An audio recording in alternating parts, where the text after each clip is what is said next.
Hello दोस्तों, alpha coaching classes में एक बार आपका फिर से स्वागत है। दोस्तों हम लोग अर्थालंकार पढ़ लिए थे प्रीवियस डे। जैसा कि अलंकार में हम बताए थे कि एक होता है शब्दालंकार और एक होता है अर्थालंकार। ठीक है दोस्तों, तो अलंकार का जो शब्दालंकार पार्ट था उसको हम लोग पढ़ लिए हैं। कितने पार्ट होते हैं उसको प्रीवियस डे, और आज हम लोग पढ़ेंगे अर्थालंकार। ठीक है दोस्तों, अर्थालंकार के कितने प्रकार होते हैं उसको हम लोग देख लेते हैं, और इसमें ये डिसाइड करेंगे कि कौन कौन सा अलंकार हमको मुख्य रूप से पढ़ना है। ठीक है दोस्तों, चलिए बोर्ड पर चलते हैं हम लोग। तो अर्थालंकार के 9 प्रकार होते हैं। ठीक है दोस्तों, कितने प्रकार के होते हैं अर्थालंकार? 9 प्रकार के होते हैं। पहला है उपमा अलंकार, दूसरा है रूपक अलंकार, तीसरा है उत्प्रेक्षा अलंकार, चौथा है संदेह अलंकार, और पांचवा है भ्रांतिमान अलंकार, छठवां नंबर है अतिशयोक्ति अलंकार, सातवां है दृष्टांत अलंकार, और आठवां है प्रतीप अलंकार, और नौवां क्या है?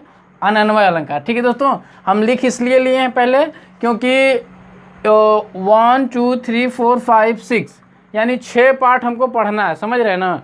6 पार्ट पढ़ने में टाइम ओवर हो जाएगा, अधिक हो जाएगा, जिससे कि आप लोग को भी वीडियो देखने में परेशानी होगी।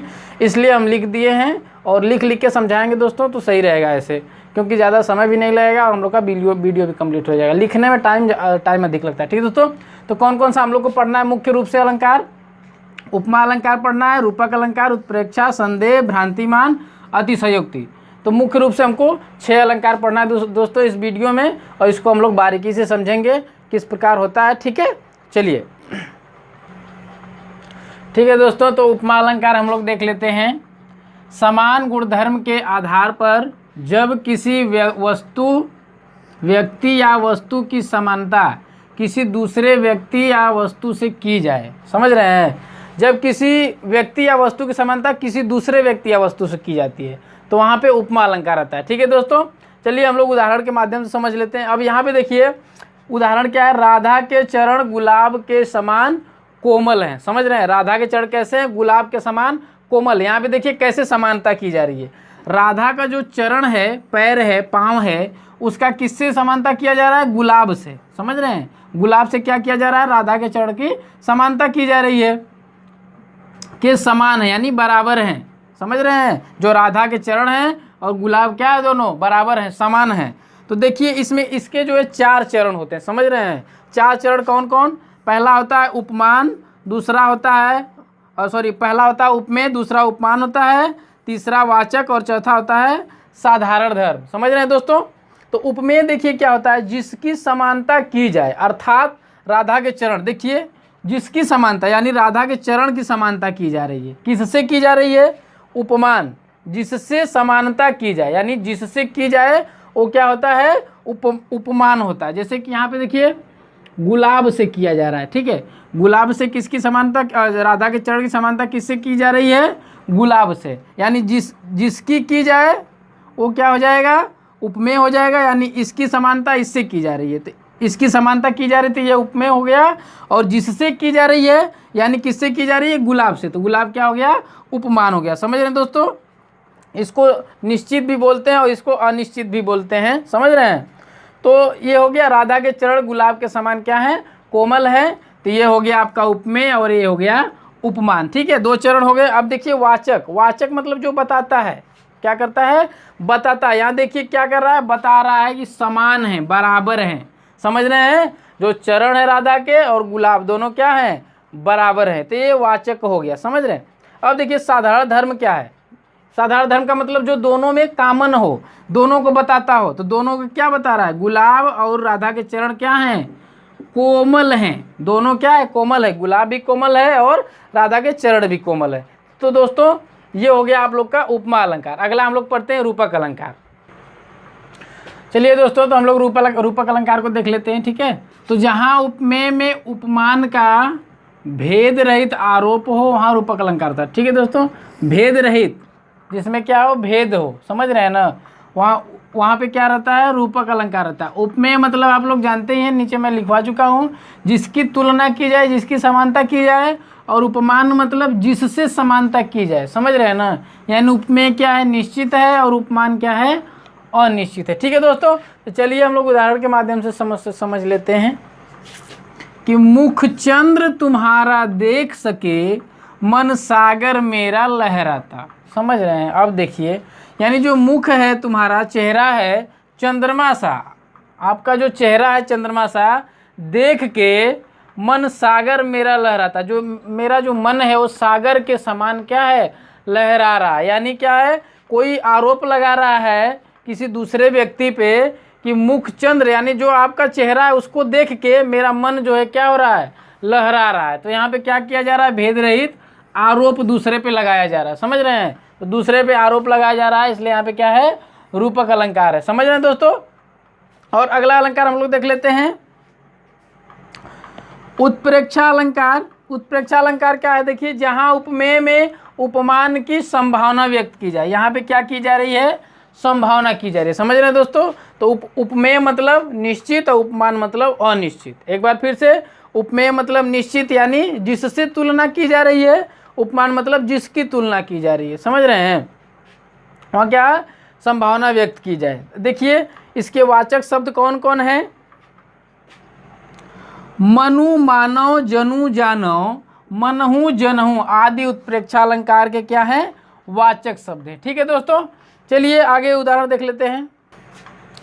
तो दोस्तों उदाहरण देख लेते हैं हम लोग, सोहत ओढ़े पीत पटु श्याम सलोने गात, समझ रहे हैं। सोहत ओढ़े पीत पटु श्याम सलोने गात मानव नीलमणि शैल पर आतप पर्यो प्रभात। दोस्तों इसको आप लोग जो है इसका अर्थ समझने से कोई फ़ायदा नहीं है, बस आप लोग ये देख लीजिए इसके वाचक शब्द क्या बोला है, मनु मानव जनु जानो मनहु जनहु, समझ रहे हैं। यानी इतना इसके वाचक शब्द हैं, इसमें से अगर कोई भी उदाहरण में आ जाएगा तो समझ लीजिए क्या है, उत्प्रेक्षा अलंकार है, समझ रहे हैं दोस्तों। तो देखिए यहाँ पे मानव है ना, तो उदाहरण में यदि वाचक शब्द कोई भी आ जाए, या मनु आ जाए या मानव आ जाए या जनु जानो मनहु जनहु में से अगर कोई भी इसमें आ जाए, जैसे यहाँ पे मानव आया है ना, मानव देखिए यहाँ पे है, तो यहाँ क्या हो जाएगा, उत्प्रेक्षा अलंकार हो जाएगा, समझ रहे हैं दोस्तों। तो चलिए अब हम लोग अगला संदेह अलंकार देख लेते हैं। तो दोस्तों हम लोग संदेह अलंकार को देख लेते हैं, ठीक है, जहाँ पे संशय बना रहता है। दोस्तों वीडियो आप लोग जो है पूरा देखा करिए, समझ रहे हैं दोस्तों, वीडियो पूरा देखेंगे तो समझ में आएगा। चलिए तो देख लेते हैं संदेह अलंकार। जहाँ किसी वस्तु की समानता, ठीक है, किसी वस्तु की समानता जो है अन्य वस्तु से दिखाई पड़ने पे, ठीक है, किसी अन्य वस्तु को दिखाई पड़ने पर यह निश्चित न हो पाए, समझ रहे हैं, यह निश्चित न हो पाए कि यह वस्तु वही है या कोई अन्य, तो वहाँ पे क्या होता है, संदेह, समझ रहे हैं। तो सीधी सीधी बात है कि वहाँ पे संदेह बना रहता है। हमको अगर उदाहरण ऐसा आपको कोई मिल जाए एग्जाम्पल जहाँ पे संदेह बना हुआ है, तो वहाँ सीधे से क्या लगा देंगे हम लोग, संदेह अलंकार बता देंगे। ठीक है दोस्तों, तो चलिए हम लोग उदाहरण के माध्यम से समझ लेते हैं। देखिए यह उदाहरण कहाँ से लिया गया है, जब चीरहरण होता है ना, जब कौरव लोग जो है चीरहरण करते हैं द्रौपदी का, तब उसकी जो है उस वहाँ की लाइन है, तो इसको समझ लेंगे। देखिए है, नारी बीच सारी है कि सारी बीच नारी है, समझ रहे हैं। नारी मतलब कन्या के बीच में साड़ी है कि साड़ी के बीच क्या है, कन्या है, कि साड़ी ही की नारी है, यानी कि साड़ी ही की कन्या है कि नारी ही की साड़ी। ठीक है, यहाँ पे देखिए संदेह बना हुआ है, समझ रहे हैं। सब लोग वहाँ पे जो बैठे हैं लोग बोल रहे हैं कि अरे जब साड़ी लगते हैं लोग, कौरव लोग खींचने जो है द्रौपदी का चीरहरण करते समय, तो वहाँ पे साड़ी इतनी बड़ी हो रहती है, इतना जो है खींचते खींचते वो लोग एकदम परेशान हो जाते हैं, फिर भी साड़ी ख़त्म नहीं होती है। इसलिए वहाँ पे ये लाइन जो है बोलते हैं लोग कि नारी बीच साड़ी है कि साड़ी बीच नारी है, क्योंकि वहाँ पे संशय बना है, संदेह है कि अरे हम लोग जो देख रहे हैं वही है कि कोई अन्यत्र जो है दूसरा है, कि साड़ी ही की नारी है कि नारी ही की साड़ी, यानी वहाँ पे क्या है, संशय बना हुआ है, संदेह बना हुआ है। ठीक है दोस्तों, तो चलिए अगला देख लेते हैं हम लोग। चलिए दोस्तों भ्रांतिमान अलंकार को हम लोग देख लेते हैं। ठीक है, यहाँ पे भ्रांति हो रही है, ठीक है, वहाँ पे क्या हो रहा था, संदेह में संशय हो रहा था, संदेह बना हुआ था, लेकिन यहाँ पे केवल भ्रांति हो रही है।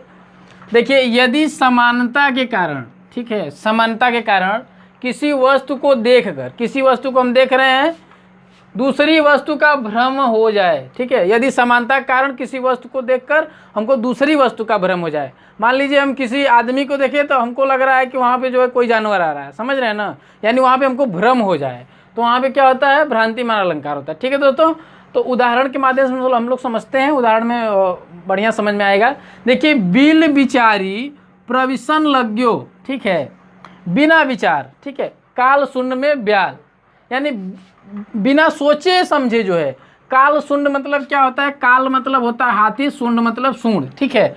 हाथी के सूंड में कौन घुस जाता है? ब्याल। ब्याल मतलब बताइए, ब्याल मतलब सांप होता है, ठीक है। तो क्या हो रहा है कि बिना विचार के जो सांप है वो सोच रहा है, जो हाथी का सूंड है, हाथी को सूंड को सोच रहा है कि वो मेरा बिल है, समझ रहे हैं ना। हाथी के सूंड को क्या सोच ले रहा है? सांप की वो मेरा बिल है। यहाँ पे देखिए समानता है ना, उसका जो सूंड है वो भी बिल जैसा है, और जो सांप है वो भी बिल में ही रहता है। तो वो सोच लिया कि हाथी का जो सूंड है वही क्या है? बिल है। तो उसी में क्या हो रहा है? घुसने लग रहा है, ठीक है। ताहुकारी उख भ्रम। तब देखिए, तो हाथी जो है वो भी सोच, ऊख का भ्रम हो गया उसको, समझ रहे हैं। सांप को सोच लिया कि वो क्या है? ऊख है। ऊख मतलब गन्ना, हाथी गन्ना ज़्यादातर खाती हैं। तो वो जो हाथी है सोच ली कि वो ऊख है, गन्ना है सांप को, ठीक है। तो ताहुकारी ऊख भ्रम, यानी वो भी ऊख के भ्रम में, गन्ना के भ्रम में। कौन? जो हाथी है गन्ना के भ्रम में लिया उठाए उताल, यानी जो सांप है वो हाथी के सूंड को बिल समझ के घुस रहा है, और जो हाथी है वो क्या सोच ली कि ये गन्ना है, उसको क्या की? उसी के माध्यम से उसको उठा ली, ठीक है दोस्तों। इसलिए यहाँ पे आपका भ्रांतिमान अलंकार, यहाँ पे जो हाथी है उसको ऊख का भ्रम हो गया, और जो सांप है उसको बिल का भ्रम हो गया, ठीक है दोस्तों। इसलिए यहाँ पे भ्रांतिमान अलंकार है। चलिए आगे हम लोग पढ़ लेते हैं। बढ़ा के बता दिया जाता है, बात उतना होता नहीं है लेकिन बहुत ज़्यादा बढ़ा चढ़ा के बता दिया जाता है। तो वहाँ पे अतिशयोक्ति अलंकार होता है, ठीक है। इंग्लिश में इसको हाइपरबोल फिगर्स ऑफ स्पीच बोलते हैं। तो इंग्लिश में आप लोग फिगर्स ऑफ स्पीच पढ़ेंगे तो इसके बारे में पढ़ेंगे, हाइपरबोल, ठीक है। तो उदाहरण को हम लोग देख लेते हैं। हनुमान की पूंछ में लग न पाई आग, लंका सारी जल गए और गए निशाचर भाग। यानी कहने का मतलब है कि हनुमान के पूंछ में आग लगने से पहले ही बताया गया है कि लंका सारी जल गई और गए निशाचर। निशाचर में जो राक्षस है सब भाग गए, यानी आग लगी भी नहीं और जो लंका जल भी गया और जो राक्षस से वो भाग गए। यानी क्या होगा कि आग लगी भी नहीं, धुआं उठ रहा है, समझ रहे हैं दोस्तों। तो यहाँ पे कहने का मतलब यही है कि यहाँ पे क्या बहुत बढ़ा चढ़ा के बोला गया है कि हनुमान के पूंछ में आग लगी भी नहीं और लंका भी जल गया और सब निशाचर यानी जो राक्षस हैं वो भी भाग गए, ठीक है। यानी हनुमान की पूंछ में आग लगने से पहले का बात बताया जा रहा है, यानी बहुत बढ़ा चढ़ा के बोला जा रहा है, इसलिए यहाँ पे अतिशयोक्ति अलंकार है, ठीक है दोस्तों। तो वीडियो आपको अच्छा लगा हो तो लाइक सब्सक्राइब और करके वीडियो को शेयर जरूर करें, और ये भी अपना राय दें कि वीडियो कैसा है। कमेंट बॉक्स में अपना कमेंट जरूर भेजें दोस्तों, ठीक है। Thank you.